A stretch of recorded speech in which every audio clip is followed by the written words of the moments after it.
It's train day, ninja. Jump. Are you ready?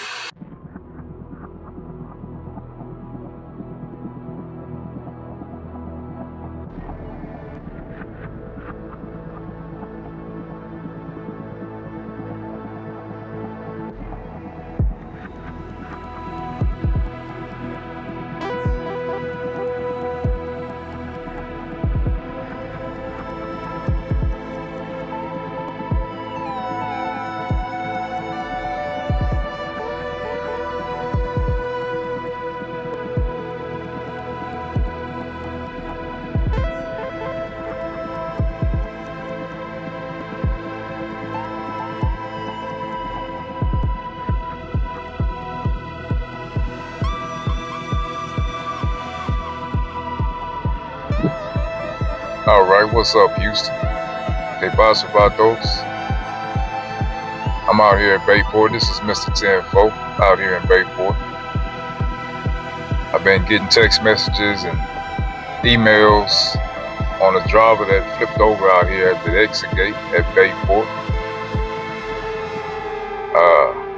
I don't know why it's getting so much attention, but it has. Somebody flips over a truck out here maybe once a year at that same exit gate every year. Nonetheless, I figured I'd come out here and check it out and give a reaction to it. We just started a new newsletter, podcast, YouTube channel, so go check that out. But yeah, man, I feel for that boy who flipped over this truck, this professional driver that decided he wanted to go too fast around this curve and defy the natures of gravity and everything else. Man, we really got to slow down out here, period. If you don't know better, if you don't know how to handle that weight, and it's not necessarily about how you handle the weight, really it's just knowing what's on your back. If you don't know what's on your back and you just got the dispatch and you ran with it, that's okay. But my first load I ever took as a CDL driver was 60-foot pipe. I had no clue what I was doing. 60-foot pipe going 500-600 miles away from Houston. I know I didn't know what I was doing. I knew it for sure. So I took my time, and I respected that fact that I didn't know what I was doing. And same thing out here, especially with these cans, y'all. Come on, man. Anybody, you holding a CDL, so you got to be careful. You got to figure that out and figure out how that weight moves to tell you, is this top heavy? Is this too heavy? And move accordingly. But either way, the way this video shows, and I'll show you in a second, many of y'all from Houston already seen the video, but he was just going too fast around that curve. I've had trucks flip over on me, not myself. I didn't flip over a truck.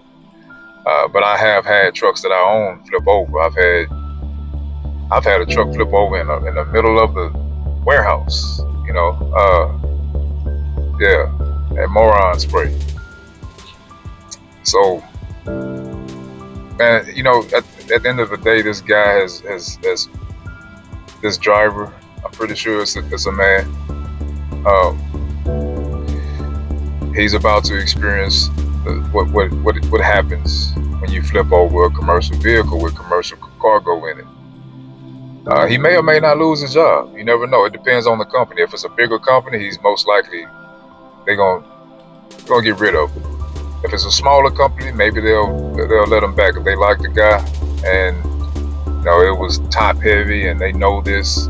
It's all kind of variables there that we don't know. We're not aware of. We just don't know. We can go find out. But at the end of the day, we just got to slow down around that port and be more respectful of each other. One of the reasons that I've seen guys flip over trucks is because of the money not right. The money that they hauling that load for is just not right. They running for pennies, and so they trying to collect dollars on them. And they got to do 7-8 moves a day or 7-8 loads a day, round trips, or moves, legs. We call them legs out here. We know that. You got to do 3-4 round trips at least to make some money somewhere locally. Again, there's so many variables with this situation. I don't know what was going on. But a lot of times, and I've seen this post on LinkedIn today as well. I mean, this video was circulating a little bit. It was on LinkedIn, and the person that posted that made note that a lot of these companies are taking cheap rates, and these owner operators are feeling like they have to really make a lot of rounds, and they disregarding safety and going too fast around curves and things. And I would say that's true. At the same time, it's wrong that those companies are doing that. In my opinion, that's completely wrong. There's only a few instances where it makes sense as a company to take a cheaper rate, and that's far and few between. Most of these companies are not this category. The companies that can really do that are those huge conglomerate companies that are leveraging other things. They're leveraging a number of things where they're okay with taking cheap freight because that company or that department can take a loss, but they're still taking care of, because they're so heavily leveraged. They're taking care of their employees, their contractors, their equipment. But most companies we know are not following that. Most of these companies are taking cheap rates. They're not leveraged. They're taking cheap rates to survive out here, and they're not taking care of their employees. They're not taking care of their contractors or equipment. That's just the reality. And when you're falling in that category as a 1099 contractor, whether you're a driver for an owner operator or a driver for a company or an owner operator or a lease purchase driver, and you lined up with this customer or your customer, this trucking company, you put yourself in a position to feel like that you have to do certain things to make your money, things that are not safe. Now, those companies should not be doing that. They should not be accepting cheap freight to survive. And if you're at a company like that, you should think about this. You should think about making that change, because it's just not sustainable. And they're staining the terrain of logistics, taking those cheaper rates. Now, the rates are never going to be what they were before in that COVID era, but they are normally what they are right now. Historically, if you've been here for 6, 7, 8 years or longer, you know that this is about how the rates have always been. And so it just kind of went back to what it was. Now, the problem that we're seeing and why guys feel like they have to work so hard to make so many rounds is because we have more truck drivers now that have entered the markets. We know this. But at the same time, there's a deeper thing going on there, man.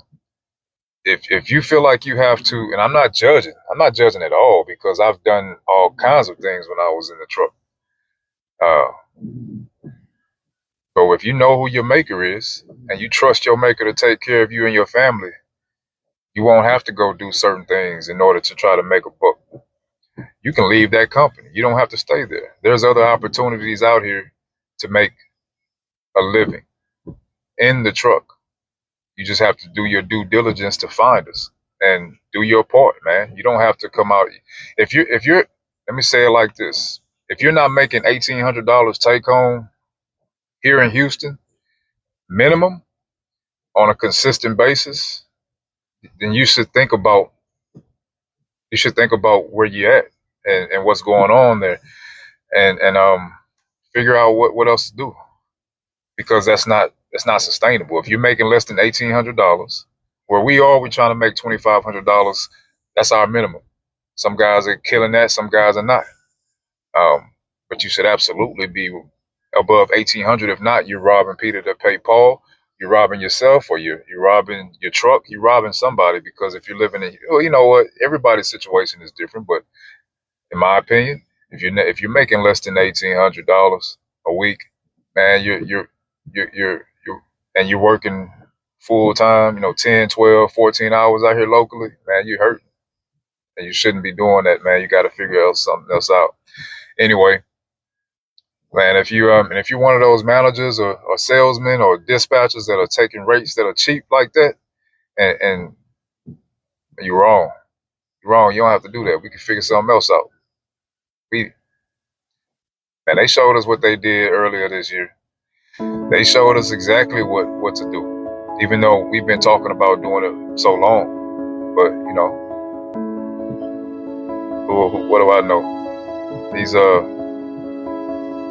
they showed us what to do already, and we got the truck. So I don't know.